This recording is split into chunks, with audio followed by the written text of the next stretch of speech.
Ladies and gentlemen, welcome back to my channel. I want to ask you something quietly, intimately. Have you ever found yourself in a relationship where something just felt off? Where your presence didn't feel celebrated, but tolerated? Where instead of feeling like a man, desired, respected, and deeply valued, you felt like you were shrinking into the background of your own life? There's a kind of heartbreak that doesn't begin with yelling or betrayal. It begins with erosion, the slow disappearance of your self-worth, a steady drip of emotional confusion. And often, it's not because you chose the wrong woman, but because you didn't recognize the signs of someone who wasn't yet ready to love with depth, integrity, or true connection. Tonight, we're going to have a conversation many avoid. We're going to speak about something most men feel, but rarely name. We're going to talk about the 6 signs of a low-value woman, not to shame, not to attack, but to illuminate. Because the more we understand these signs, the more we protect not only our hearts, but our futures. This isn't about judgment, it's about clarity. And when you have that clarity, you stop mistaking chaos for passion, drama for desire, and control for love. So sit with me, lean in. Let's begin this story where many of us wish we'd started much sooner, with the truth. There is a moment in every man's life when the mirror stops being just glass, it becomes a confrontation. It's that quiet second, right after a conversation that left you feeling unseen, right after the laughter stopped being real and started being forced, right after intimacy turned cold. You look at yourself, and a thought emerges you weren't ready to say out loud, I don't feel valued in this relationship. And that feeling, it doesn't scream, it whispers, it seeps. And before you know it, you're questioning not just her, but yourself. Am I asking for too much? Am I the problem? Should I just stay quiet to keep the peace? But love, real love, never requires you to shrink. What we're talking about tonight is not about labeling someone as bad, broken, or beyond repair. This isn't about demonizing women. It's about patterns, emotional realities that men too often walk into unprepared. And when we don't name those patterns, we risk normalizing them. And what we normalize, we tolerate, until it slowly chips away at everything we are. So let's name the truth. Let's talk about the kind of woman who may be beautiful, may be magnetic, even addictive, but leaves you feeling more confused than cherished. Let's begin with the first sign, and I want you to stay close, because this might feel familiar. The first sign of a low-value woman is not that she doesn't have dreams, it's that she doesn't respect yours. At first, she may admire your ambition, she may compliment your drive. But over time, pay attention. Does she subtly mock your work ethic? Does she roll her eyes when you talk about your future?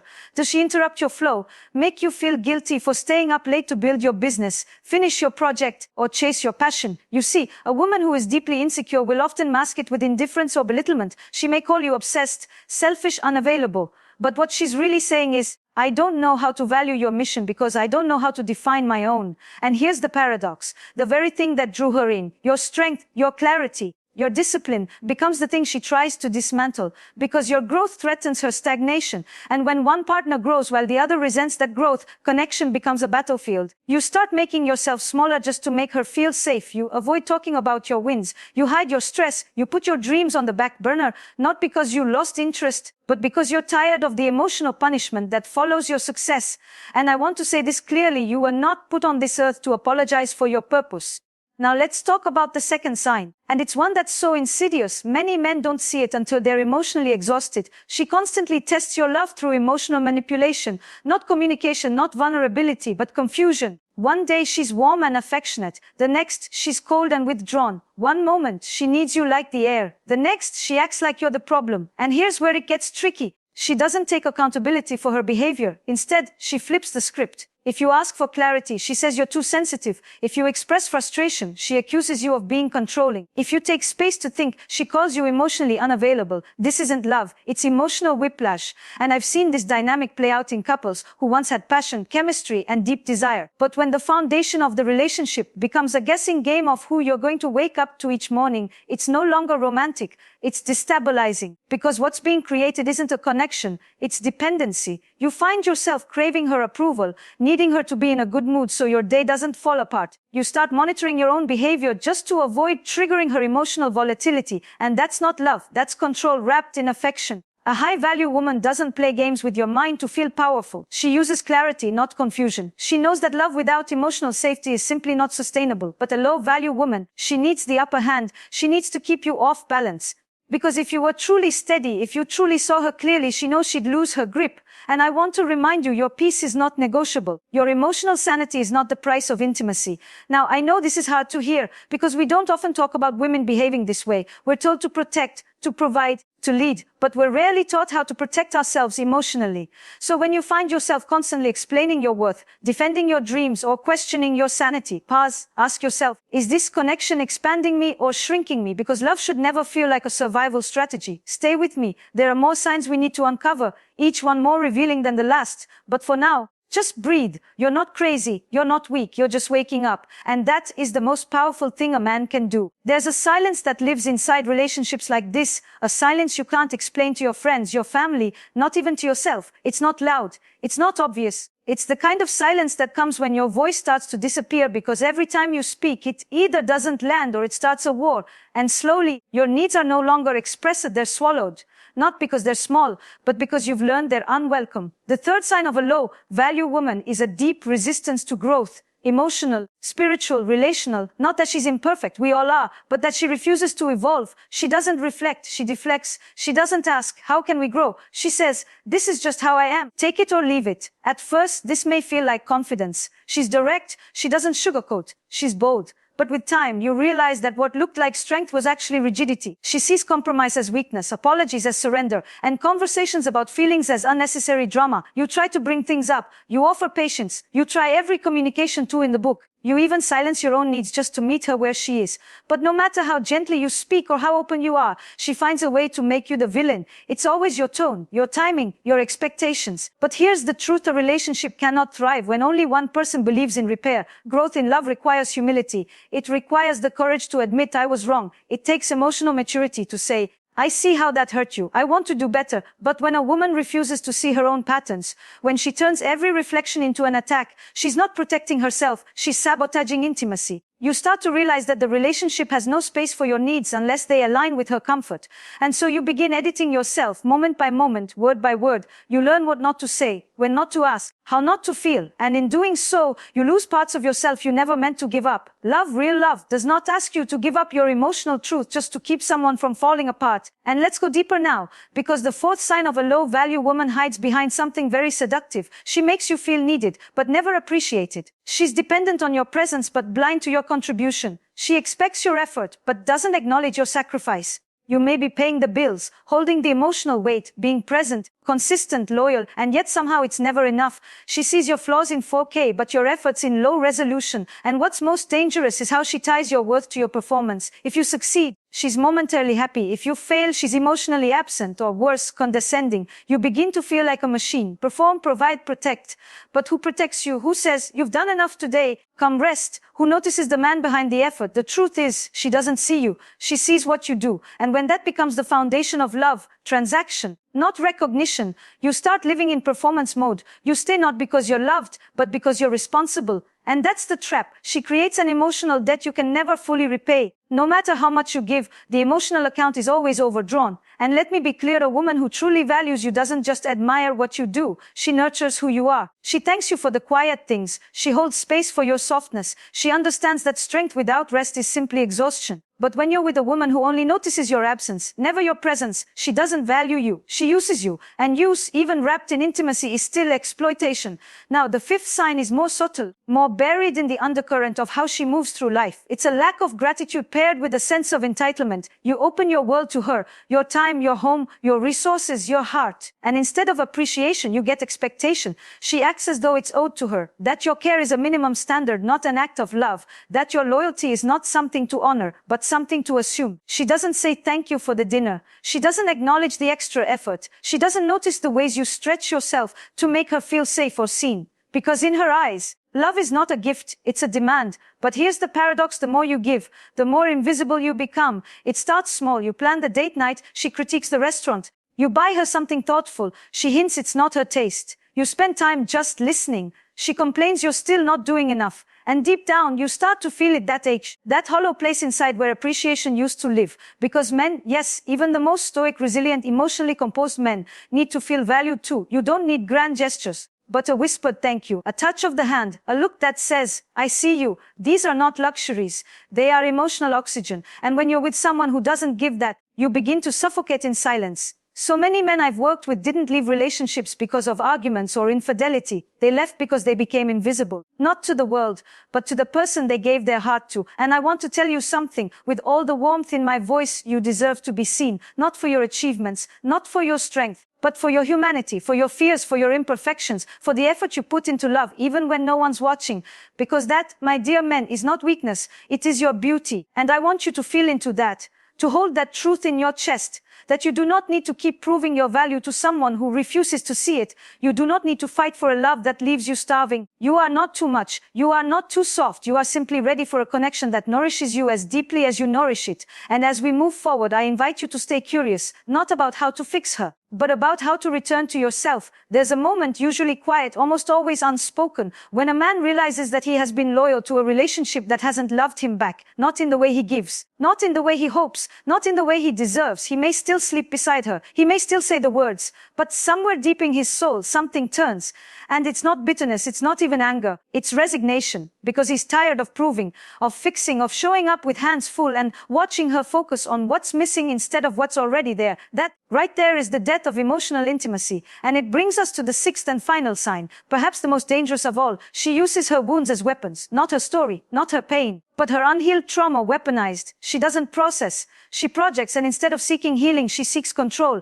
Every man from her past becomes a ghost she punishes you for. Every fear becomes a filter through which she distorts your love. And every moment you get close, she pulls away, only to punish you for not being close enough. You are walking through a minefield of triggers that aren't yours. You say something innocent, and it sets off a memory you never created. You ask a question, and suddenly, you're just like every other man. You try to love her, and she sees it as manipulation. And the hardest part, you care. You care so much that you absorb the emotional shrapnel. You tell yourself, be patient. And yes, compassion is beautiful, but not when it becomes self-destruction. Because the truth is, unhealed people hurt the ones who love them most deeply. Not always on purpose. Not always consciously, but consistently. A low-value woman is not low because she has wounds. We all have those. She becomes low when she refuses to acknowledge them and instead lets them dictate how she treats others. She doesn't want repair. She wants control. She doesn't want intimacy. She wants power. And she doesn't want to understand you. She wants to dominate the emotional terrain so that she never has to feel vulnerable again. But love, real love, cannot exist without mutual vulnerability. It cannot breathe in an environment of suspicion, punishment, and emotional reactivity. And you, my dear listener, were not made to be someone's emotional sponge. You were made to be loved, not tolerated, to be chosen, not tested, to be safe, not used as a punching bag for someone else's history. You were made for connection, not performance, for joy, not survival, for intimacy, not interrogation. And I know it's hard to admit that someone you once loved, someone you perhaps still do, is not capable of loving you in the way your soul needs. But that's not weakness. That's wisdom. That's the moment when the boy in you who needed to prove himself finally steps aside, and the man in you who knows his worth begins to speak. And when that man speaks, the world begins to change, because he no longer chases validation from someone who never truly saw him. He no longer begs for breadcrumbs. He no longer mistakes chaos for chemistry. He becomes selective, not because he's arrogant, but because he's awake. He starts asking different questions. Does she nourish my peace? Does she honor my effort? Does she take responsibility for her emotions? Does she grow alongside me? Or does she resist the very evolution that love demands? And when the answers come, they may not be comfortable, but they will be clear. And that clarity is your power. Because here's what I want you to hold on to as we close this conversation. You are not too hard to love. You are not too intense, too masculine, too ambitious, too emotional. You are not broken for wanting peace, for wanting softness, for craving a love that feels like home, not like war. You are not weak for walking away from someone who refuses to grow. You are not cruel for protecting your energy. You are not selfish for wanting to be loved in a way that feeds your spirit. Because the truth is, your love is a gift. A man's love, when it is present, steady, vulnerable, protective, generous, it is one of the most powerful forces in the world. But that love needs to be held by hands that can actually receive it, not crush it, not misuse it, not confuse it for weakness. So if you've been giving your love to someone who doesn't see you, it's time to see yourself. If you've been holding space for someone who only fills it with judgment, it's time to take up space for your own healing. And if you've been loving a woman who meets your emotional depth with detachment, disinterest, or dominance, it's time to love yourself enough to let go. Because the only thing worse than being alone is being in a relationship where you feel lonely in her presence. And you deserve more. You deserve to be met, not tolerated. You deserve to be appreciated, not used. You deserve to grow with someone, not be punished for evolving. And if you don't know what that feels like yet, let me reassure you. It's out there, but it begins with you, with the way you choose, with the boundaries you honor, with the love you first give to yourself. So please, don't lower your standards just to match someone's comfort zone. Don't shrink your dreams to fit someone else's insecurities. Don't explain your heart to someone who isn't listening. And don't offer loyalty to someone who doesn't even know how to value trust. Your time is sacred. Your energy is sacred. Your love is sacred. Protect it. Honor it. And remember, sometimes the most loving thing you can do is walk away. There is a quiet revolution that happens inside a man the moment he stops negotiating his value. It doesn't come with fireworks. It doesn't require a speech. It happens when he sits alone with his thoughts, looks at his own reflection, and says without flinching, I'm done accepting love that cost me myself. That moment changes everything. You see, up until then, many men are living on emotional credit, pouring into someone who keeps overdrawing from their soul. And they stay, not because they're blind, but because they're loyal. Not because they're weak, but because they believe in potential. They hope, they hold on, they keep showing up. But love without reciprocity is not noble. It's self-erasure. And eventually something shifts. The silence stops feeling peaceful and stops feeling heavy. The absence of appreciation starts burning. The inconsistency becomes exhausting. And one morning, he wakes up and realizes, this love isn't building me, it's breaking me. Not loudly, but slowly, daily. And that slow break is the hardest one to heal, because it wasn't just about her. It was about the part of him that thought he had to earn love by enduring pain. The part that was taught to stay strong no matter what. The part that confused resilience with self-sacrifice. And here's the truth, most men don't speak out loud. They want softness. They want admiration. They want emotional safety. But the world rarely gives them permission to want those things. And when they finally ask for it from the woman they love and are met with coldness, mockery, or dismissal, something inside them begins to close. Not because they stopped loving, but because they stopped hoping they'd ever be loved right. But here's what I want you to hear deeply, slowly. That wound does not define you. That experience does not predict your future. That silence you sat in, night after night, wondering if you were enough, that silence was not proof of your failure. It was proof of your capacity to love deeply. And maybe she couldn't receive it. Maybe she didn't have the emotional architecture to honor it.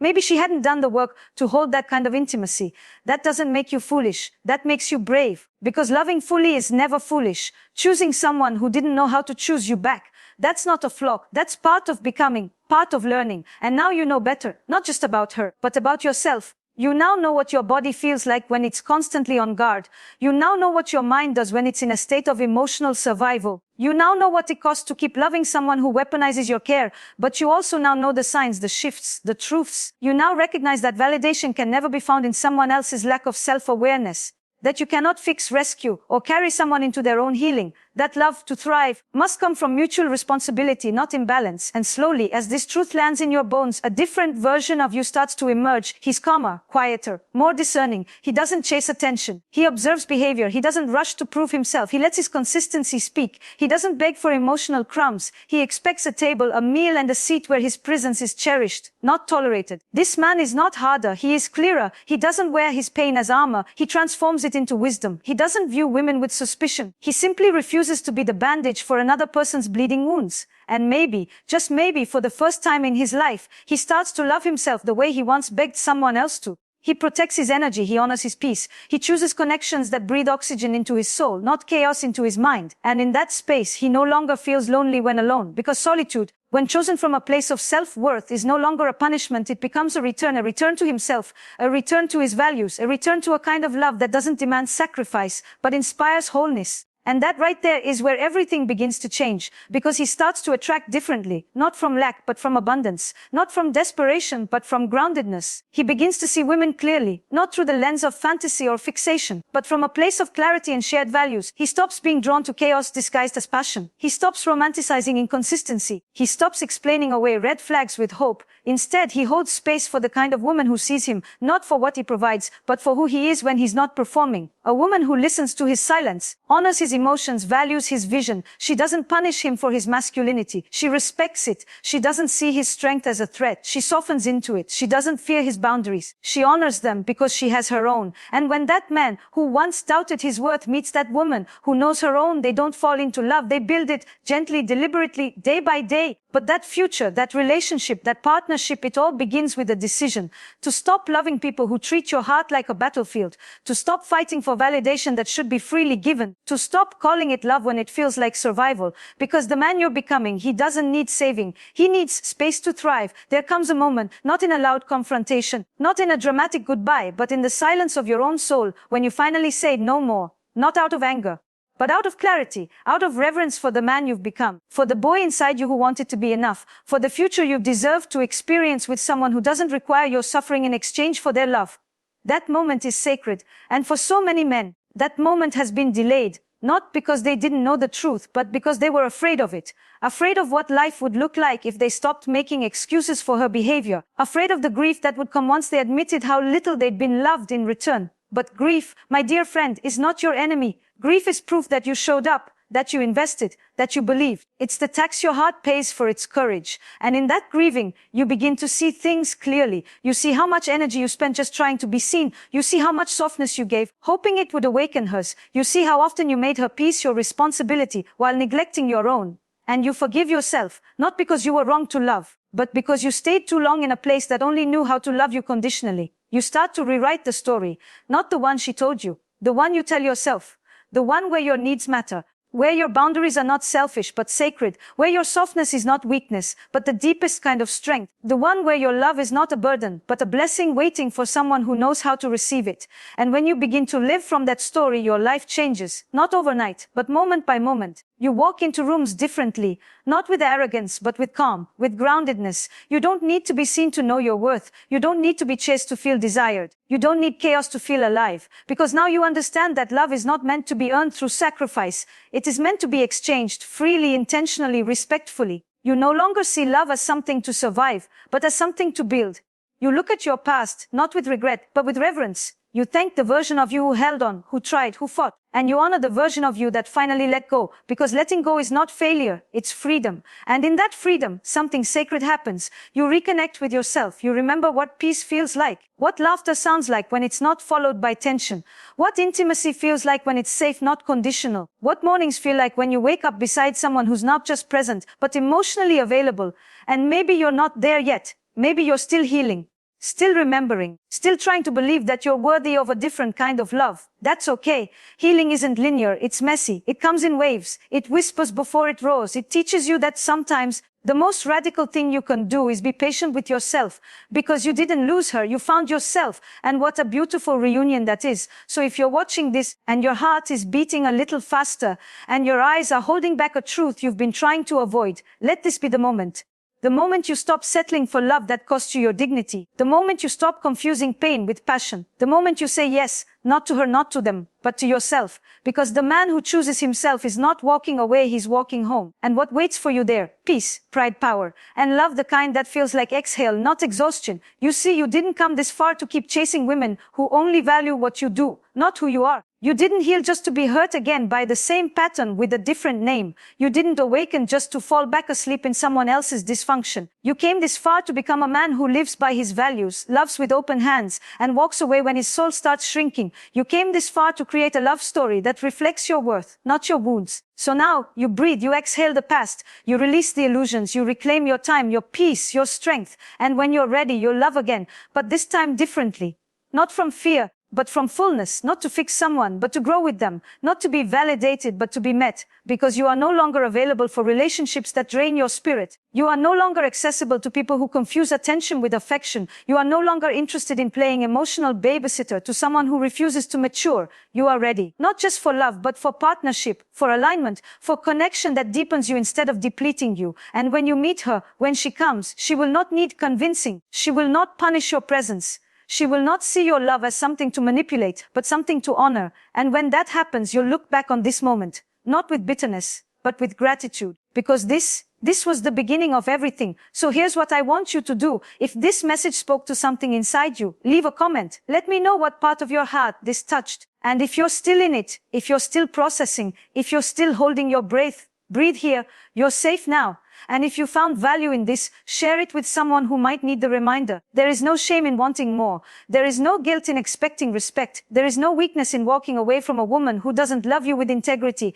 And lastly, subscribe, because this space, it's for you, for the men who feel deeply, who love honestly, who heal quietly, who rise slowly, and who finally know that their love is worth receiving in full. Here's to your healing, here's to your worth, and here's to the kind of love that sees all of you and never asks you to hide again. Until next time, stay grounded, stay true, and always stay open.